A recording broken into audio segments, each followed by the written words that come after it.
साथ में छत्तीसगढ़ के डिप्टी सीएम टीएस सिंहदेव हैं। उनसे जानेंगे कि आपने जब से कार्यभार संभाला है, डिप्टी सीएम बने हैं, तो आपने पहले कहा था कि अगर आप मतलब एक इफेक्टिव लीडर बनना चाहते हैं और अगर पावर्स आपके पास होते हैं तो आप जनता के लिए कुछ ऐसा करना चाहते हैं जो आप नहीं कर पा रहे थे। अभी स्थितियों में कितना बदलाव आया है सर? क्या आप पूरे पावर का इस्तेमाल कर पा रहे हैं? इसमें ये सच्चाई है, ऐसा महसूस होता है। ऐसा था कि नहीं, मैं नहीं कह सकता, नहीं कहना चाहता, लेकिन ऐसा महसूस हो रहा है कि पहले भी विभागों में हस्तक्षेप में महसूस नहीं कर रहा था।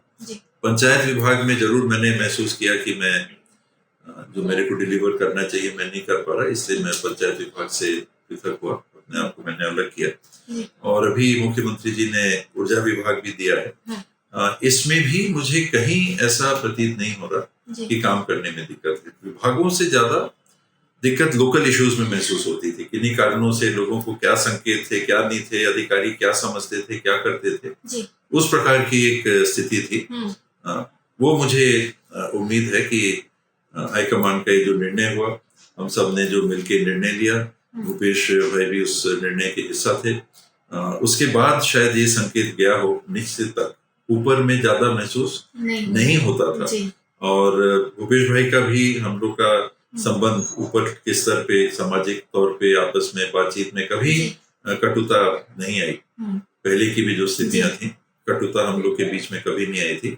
निचले स्तर पे मिक्स्ड सिग्नल्स अगर लोगों को मिल रहे थे तो वो नुकसानदायक थे पार्टी के लिए। तो मुझे लगता है कि उस स्तर पे कुछ अंतर आया है। ऊर्जा विभाग की आपने बात की, अभी वो पावर आपके पास में है। ऊर्जा विभाग अभी आप देख रहे हैं, उसमें पहली प्राथमिकता पे कौन से काम है और आपके आने के बाद उसमें बदलाव क्या हुआ है सर? इसमें प्राथमिकता ऊर्जा विभाग की है निर्बाध बिजली उपभोक्ताओं को उपलब्ध कराना।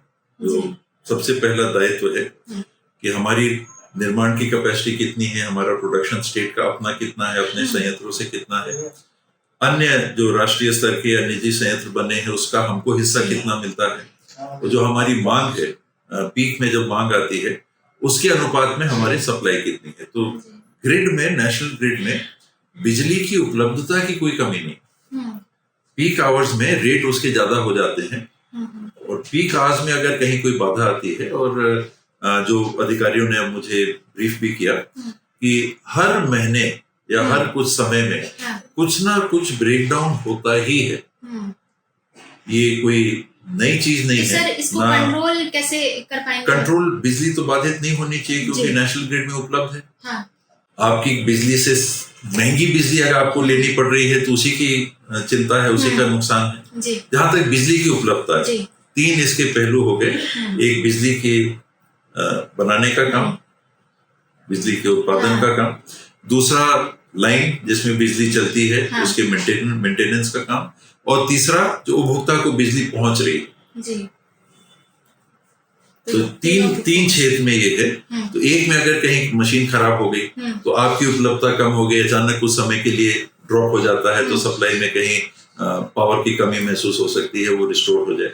फिर लाइन है, लाइन में जो ट्रांसमिशन हो रहा है, ट्रांसमिशन में कोई बाधा तो नहीं आ रही, कहीं तार टूट गया तो उसको आप मेंटेन नहीं कर पा रहे हो, कितने देर में आप मेंटेन कर पा रहे हो, तार टूट गई तो बिजली आगे कैसे जाएगी, उपभोक्ता को बिजली कैसे मिलेगी। तो ट्रांसमिशन की लाइन में कम से कम समय में उसको रिपेयर कर लेना। आपके पास बिजली है, चाहे आपकी हो चाहे नेशनल ग्रिड से आपने ली हो, अब उसको आपको उपभोक्ता तक भेजना है तो तारों से जाएगा।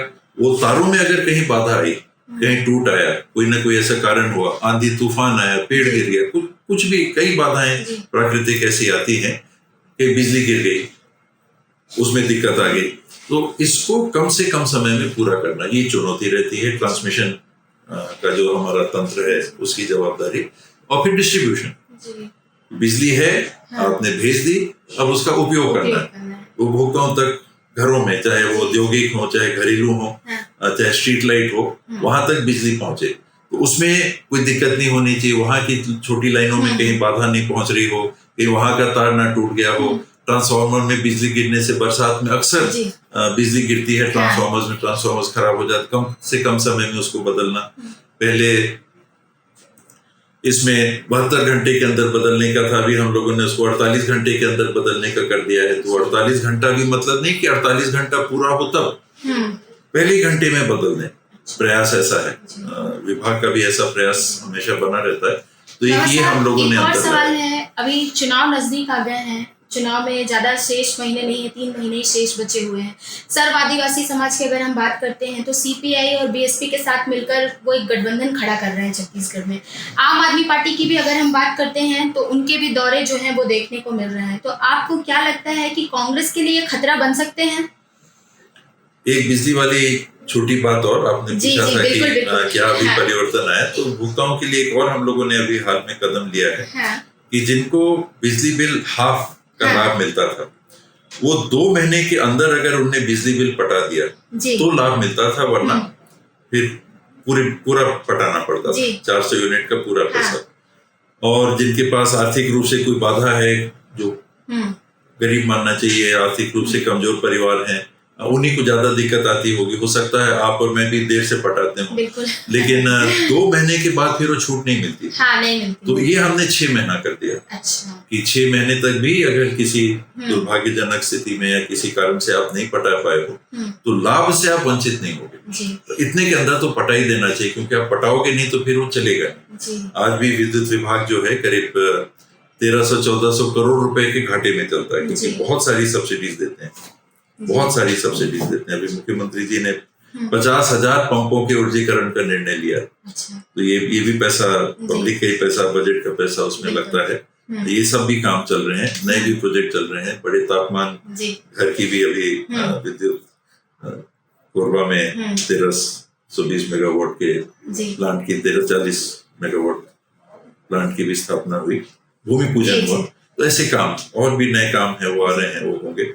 लिफ्ट करके पानी को सौर ऊर्जा से पंप लिफ्ट करेंगे, एक रिजर्वायर बनेगा, वहां से बिजली बनाने का काम, पन बिजली बनाने का, हाइड्रो इलेक्ट्रिक प्रोजेक्ट्स बनेंगे, 7,700 मेगावाट बिजली उससे उत्पादन की।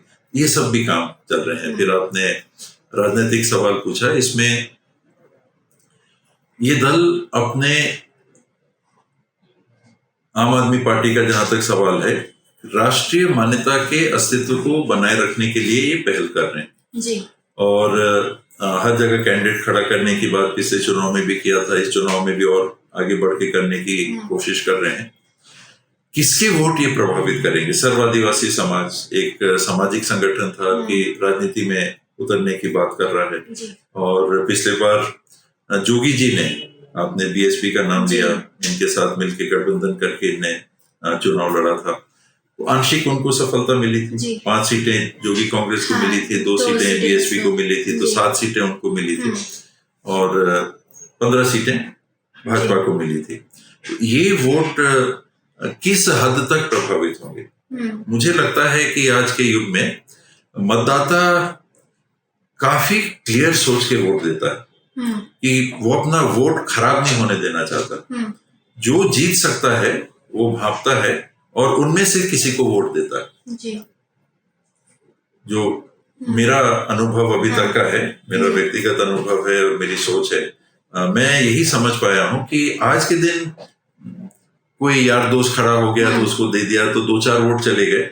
बहुत ज्यादा वोट व्यक्ति खराब नहीं करना चाहता, क्योंकि वो चाहता है कि स्थिर स्थायी सरकार बने, हमारी मंशा के अनुरूप काम कर सके, और स्थिर रहेगी तभी काम कर सकेगी। तो जो प्रमुख दल है, मुझे लगता है कि वोट उन्हीं को मिलेंगे। कांग्रेस है, भाजपा है, कांग्रेस ने काफी अच्छे काम भी किए हैं, कुछ नहीं हो पाए होंगे, कुछ कमियां होंगी, प्राकृतिक है। कंपटीशन कांग्रेस का बीजेपी के साथ ही रहेगा, ऐसा आप मान रहे हैं? क्लियर, उसमें मुझे कोई शंका नहीं है।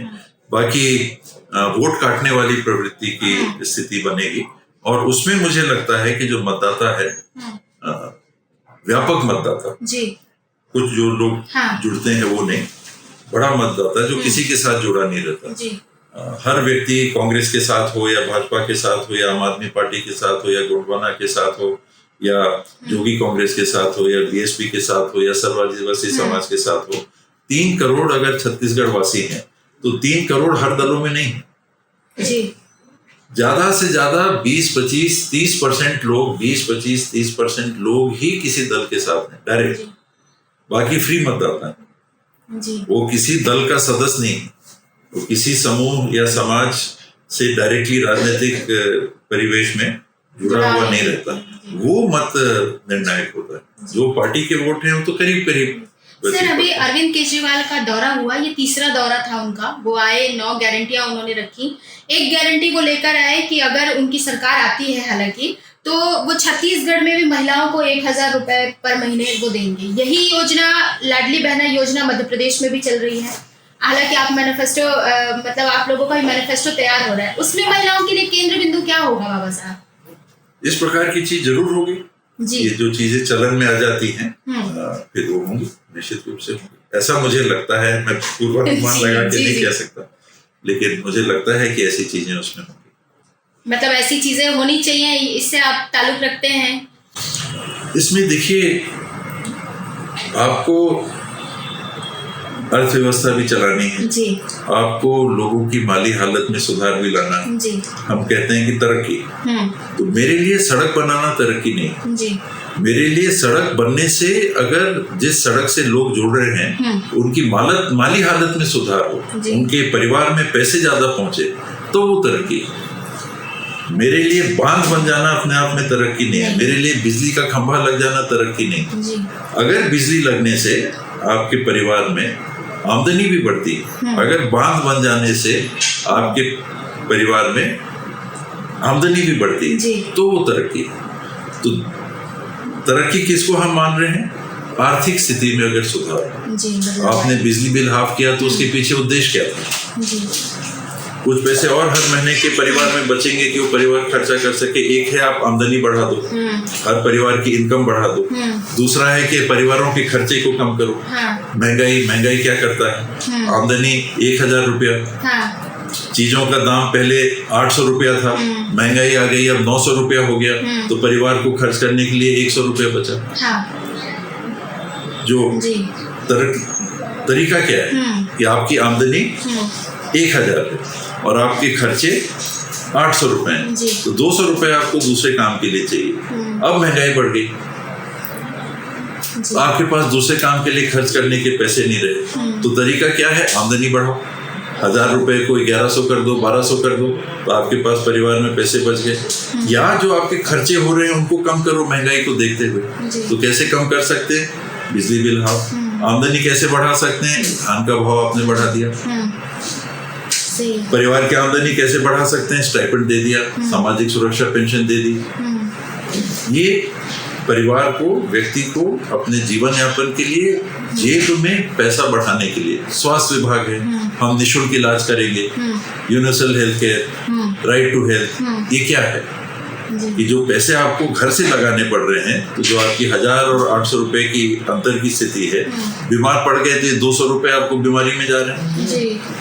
इसे मैनेज किस प्रकार करेंगे? किस प्रकार से करना? तो एक रास्ता है आमदनी बढ़ाना, और दूसरा रास्ता है खर्चे को कम करना। तो सरकार ये दोनों कर रही है। आप अगर 1,000 रुपया दोगे, आमदनी बढ़ गई, और खर्चा कम करना है तो आप बेनिफिट दो, बिजली बिल हाफ जैसी बात। उन्होंने भी कहा है कि बिजली बिल हम भी फ्री कर देंगे अगर दिसंबर तक उनकी सरकार आती है। तो दिसंबर तक अरविंद केजरीवाल ये कह के गए हैं कि दिसंबर तक की कोई भी बिजली बिल नहीं लिए जाएंगे। तो अगर बिजली अभी आप बिल नहीं भी भरे तो कोई ज्यादा फर्क नहीं पड़ेगा। बिजली बिल नहीं लिया जाएगा ये तो संभव नहीं है जी। दिल्ली में भी उनकी सरकार चल रही है, पंजाब में भी सरकार चल रही है, कुछ हद तक बिजली बिल नहीं लिया जाएगा जी। एक इतने यूनिट तक बिजली बिल नहीं लिया जाएगा, क्योंकि आप बिजली फ्री भी दे सकते हो कहने के लिए, लेकिन बिजली के कारखाने को चलाने के लिए और उसमें जो स्टाफ काम करता है उसको तनख्वाह देने के लिए, लाइन मेंटेन करता है स्टाफ उसको तनख्वाह देने के लिए, तार और खंबे खरीदने के लिए, ट्रांसफार्मर खरीदने के लिए, और जो बिजली का विभाग का स्टाफ नीचे काम करता है उसको पैसे देने के लिए, पैसे कहाँ से? फ्री नहीं कुछ होता है। तो आप जो बजट है उसमें से पैसा इधर डाल दोगे तो दूसरा काम नहीं होगा जी। सही है। बाबा साहब, एक अंतिम सवाल है। आपने कहा था कि 65 to 75 जो है वो कांग्रेस की सीटें छत्तीसगढ़ में आ रही हैं। बाकी सीटों पर क्या काम कर रहे हैं आप लोग? जो सीटें मतलब आपको ऐसा लग रहा है कि 75 सीटें जो हैं वो कांग्रेस की आ रही हैं, तो बाकी सीटें मैंने ये कहा था कि हमारे कुछ साथी 75+ की बात कर रहे हैं, तो एक हमारा अपर लिमिट हो गया, 75 हमको पार करना है। अभी हम 71 पे हैं, बहुत ज्यादा अंतर नहीं है, लेकिन फिर भी मेहनत करनी पड़ेगी उससे ज्यादा सीट लाने के लिए। और मुझे व्यक्तिगत तौर पे निराशा होगी अगर 2/3 से कम आए, तो 2/3 हो गया 90 में 60, तो 60 से 75 पार, ये मैंने पहले भी कहा था। और जो काम हुआ भी है कांग्रेस की इस सरकार में, बुनियादी बड़े काम भी हुए हैं, उसको देखते हुए मुझे निराशा होगी अगर कम से कम 2/3 भी नहीं आए। एक अपर लिमिट भी है, मेरे लिए जो काम हुआ है वो कम से कम 2/3 सीट आनी चाहिए। कई बुनियादी अच्छे काम हुए हैं, किसानों के लिए हुए, बच्चों के लिए हुए, शिक्षकों के लिए हुए हैं, शिक्षा के संस्थानों के लिए हुए हैं। English medium school, Swami Atmanand school खोले गए हैं। उनके परिसरों को जब आप जाके देखिए, पहले कहते थे कि अरे ये तो सरकारी स्कूल दिख रहा है, अब जाके देखिए तो लगता है प्राइवेट स्कूल जैसा है, प्राइवेट स्कूल से अच्छा दिख रहा है। अच्छे वातावरण में गुणवत्तापूर्ण शिक्षा उपलब्ध कराना, लैब्स भी हैं, टीचर्स भी हैं, ये जो सामान्य बच्चों के लिए जिनके परिवारों के पास उनकी नजर में अच्छी शिक्षा ग्रहण करने के लिए पैसे देके निजी स्कूलों में जाना पड़ता था, उसके विकल्प के रूप में फिर वो बात आएगी कि प्राइवेट स्कूल में आप जाते हो, पैसा देते थे, सरकार ने अच्छे स्कूल बनाया, आपका पैसा बचेगा। ये जो सब्सिडी, पैसा बचाना भी कैसे है और गुणवत्तापूर्ण शिक्षा भी कैसे देनी है, ऐसे उद्देश्यों से सरकार ने जो काम और गिनाएंगे तो कई चीजें आ जाएंगी। सर, उम्मीदवारों की जो लिस्ट है वो बीजेपी ने अभी अभी निकाली है, 21 उम्मीदवार तय किए गए हैं, जिसमें अभी पाटन से भी जो उम्मीदवार है उन्होंने रखा है। कैसे देख रहे हैं सर इस लिस्ट को आप? लिस्ट उनकी अच्छी आई है, सोच के उन्होंने लिस्ट दी है। और जिन सीटों में हारे थे उसमें या तो जिला पंचायत अध्यक्ष हैं, अब पाटन की आपने बात की, वो सांसद ही हैं, कहीं पूर्व मंत्री रहे, पूर्व सांसद रहे, मेयर रहे, जिला पंचायत के अध्यक्ष रहे, इस तरह के लोगों को उनने चुन के दिया है और उसका हम सम्मान करते हैं। और अच्छा संघर्ष होगा, मुझे विश्वास है कि इसमें अधिकतर सीटें कांग्रेस जीतेगी। अधिकतर सीटें कांग्रेस, इनमें से 21 में से। आप लोगों की तैयारी पूरी है? पूरी हम लोग कर रहे हैं, एक प्रक्रिया में हम लोग आ गए हैं कि चयन करने के पूर्व संगठन को जवाबदारी दी गई है कि आप आवेदन अगर आते हैं उनको आप स्वीकार करिए और उनका परीक्षण करें, ब्लॉक की मीटिंग लें और ब्लॉक से मीटिंग के उपरांत में अधिकतम 5 का पैनल भेजें, लेकिन आवेदन सब भेजें। ये नहीं कि 5 ही भेजे और बाकी आवेदन लुप्त हो गए, तो आवेदन सब जाएंगे। ये 24 तक ब्लॉक कांग्रेस कमेटी ये काम कर लेगी, मेरे ख्याल से अपनी बैठकें कर लेगी और 26 तक जिला कांग्रेस कमेटियों को वो सारे दस्तावेज उपलब्ध करा देंगे और अगर उनका कोई मत है, अभिमत है, तो उसको भी उपलब्ध करा देंगे। और वहाँ फिर जिला कांग्रेस कमेटी में मान लीजिए कोई छूट गया, किसी को आवेदन करना है, ब्लॉक में नहीं आ पाया, किसी कारण से ब्लॉक में नहीं लिया, कई बार ऐसा भी हो जाता मैं गया पर नहीं लेंगे आपका, तो ऐसा भी गुंजाइश ना रहे, तो जिले में वो काम होगा, जिले से फिर प्रदेश में आएगा, प्रदेश से तारीखें घोषित हो गई हैं, 3 और 4 को state election committee, screening committee, इनकी बैठकें होंगी और 6 तारीख को दिल्ली में संभवतः एक बैठक होगी। तो इनमें आपको कई सीटों के उम्मीदवारों के नाम मिल जाएंगे। तो जैसा कि टी.एस. सिंहदेव ने अपनी पूरी बात रखी, उन्होंने बताया कि चुनावी प्रक्रिया क्या है, कैसे जो फॉर्म है, आवेदन है वो लिए जा रहे हैं और आगामी जो रणनीति होगी कांग्रेस की वो क्या होगी। निशा द्विवेदी, हिंदी खबर, रायपुर।